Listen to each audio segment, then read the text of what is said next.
साथियों नमस्कार। एक बार पुनः स्वागत है आपका ज्ञान गंगा आयुर्वेद क्लासेस में। आज हम बात करने वाले हैं रसशास्त्र वैसज कल्पना के चैप्टर नंबर 13 अर्थात पेपर फर्स्ट में हम लोग बात करेंगे इमल्सन अर्थात ड्रग डोजेज फार्म के अंतर्गत एक पॉइंट है emulsion.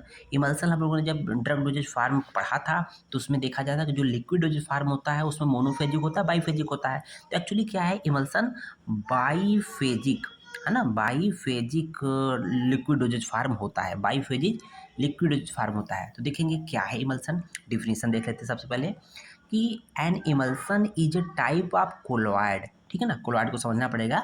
Emulsion is a type of colloid in which both medium that is dispersion phase या medium and disperse phase is liquid. मतलब दोनों जो है dispersion phase and disperse medium या फेज दोनों लिक्विड होते हैं, या ये कह सकते हैं मोटा मोटा भाषा में कि जो एक सॉल्यूशन बनता है उसका सॉल्यूट और सॉल्वेंट दोनों लिक्विड फॉर्म होते हैं इमल्सन के केस में। ओके,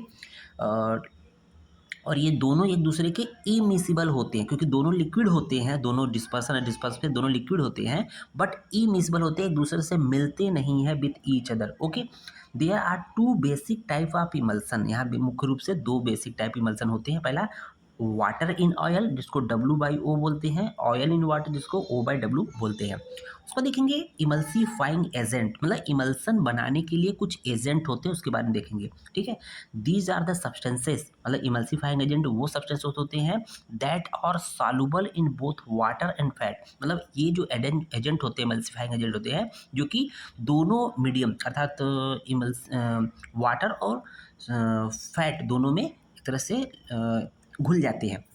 ठीक है, here are some agent which used as a emulsifying agent. तो पहले देखें गम मतलब गोंद, इजी एकेसिया है ना, एकेसिया है, ट्रेगेकैंथ है ना, बबुल का जो गोंद होता है, या कार्बोहाइड्रेट में देखेंगे स्टार्च होता है। ये दोनों पानी और क्या कहते हैं स्टार्च मतलब फैट दोनों में सॉल्युबल होता है।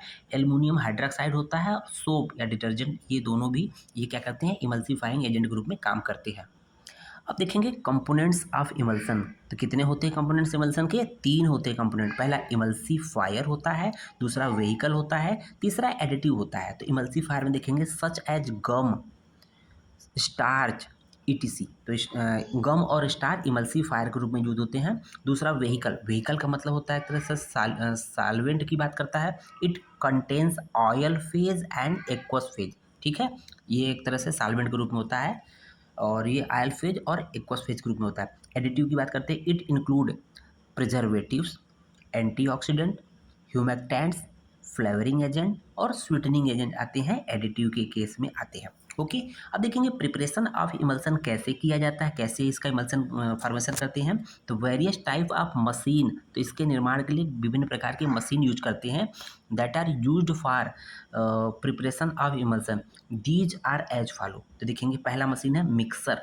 मिक्सर क्या करता है? टू एजिटेट या मिक्स करता है दोनों फेज को, मतलब ये डिस्पर्सन फेज और डिस्पर्स फेज दोनों को मिक्स करेगा, एजिटेट करेगा मीन्स मिक्स करेगा। ठीक है, दूसरा है कोलॉइड मिल। एक मशीन ऐसी है जो machine are colloid mills are machine that are suitable for preparation of emulsion. Okay, तीसरा है होमोजेनाइजर्स।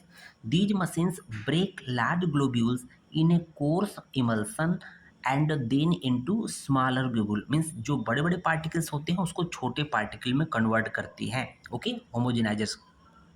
और चौथा जो मशीन है अल्ट्रासोनिक इमल्सीफायर। ये क्या करता है? अल्ट्रासोनिक वाइब्रेशन प्रोड्यूस करता है। तो अल्ट्रासोनिक वाइब्रेशन प्रोड्यूस करेगा तो इसकी वजह से जो है उस फेज में मीडियम में क्या होगा कि अल्टरनेट ड्यू टू विच, मतलब इस अल्ट्रासोनिक वाइब्रेशन की वजह से क्या होगा, alternate region of compression and rarefactions are produce होता है, और जिसकी वजह से cavity are formed in the region of rarefaction and later these collapse. ये जो कैविटी होती है बाद में आपस में कोलैप्स कर जाती है with the great force which produce emulsification.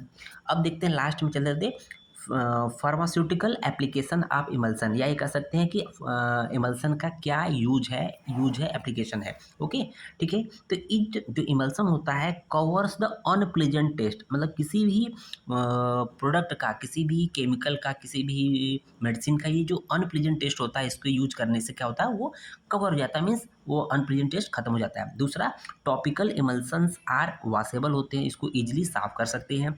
तीसरा है कि जो ये इमल्सन होते हैं इंक्रीजेज द एब्जॉर्प्शन रेट, मतलब कहते हैं का मतलब ये है कि कोई भी मेडिसिन लेंगे तो जब तक उसका एब्जॉर्प्शन नहीं होगा तब तक वो काम नहीं करेगा। तो ये क्या करते हैं इमल्सन, एब्जॉर्प्शन रेट को बढ़ा देते हैं। चौथा है इट इज़ लेस ग्रेसी, तो मतलब ये चिपकती कम है, जैसे आपने पिया तो ये ऐसा नहीं कि जीभ पे चिपक जाएगा, चिपकेगा नहीं, ठीक है ना, कम से कम चिपकेगा। पांचवा है इट इंक्रीजेज द बायोएबिलिटी, मीन्स बायोएबिलिटी बहुत अच्छा ये बढ़ाते हैं, बनाते हैं, ठीक है। तो इस तरह से हम लोगों ने इमल्सन को कंप्लीट किया। उम्मीद है वीडियो पसंद आया होगा। धन्यवाद।